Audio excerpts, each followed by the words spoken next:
हरकत में बरकत उर्दू जुबान की एक बहुत पुरानी कहावत जिसमें कामयाबी का राज छुपा है।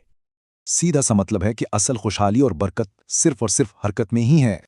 लेकिन हरकत में बरकत का असल मतलब क्या है? चलें, इसके पीछे छुपी हिकमत को खोजते हैं। हरकत की अहमियत समझनी है तो पहले यह जानना होगा कि रुक जाने का अंजाम क्या होता है।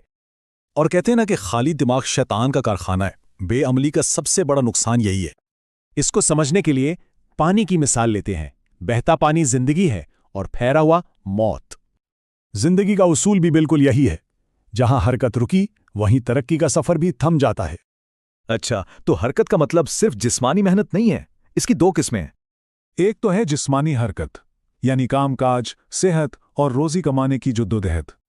और दूसरी है ज़हनी हरकत, नई चीज़ें सीखना, सोचना और अकल का इस्तेमाल करना। और जब ये दोनों यानी जिस्म और दिमाग एक साथ हरकत करते हैं तभी बरकत आती है। तो ये बरकत मिलती कैसे है? पहला कदम उठाएं, रफ्तार पकड़ें और फिर मौक़े खुद बनते हैं। और ये बरकत ज़िंदगी के हर शोबे में नजर आती है, कारोबार से लेकर रिश्तों तक।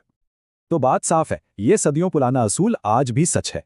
आगे बढ़ने वालों को ही मंजिल मिलती है। तो सोचने की बात यह है कि आज कौन सी हरकत शुरू की जाए।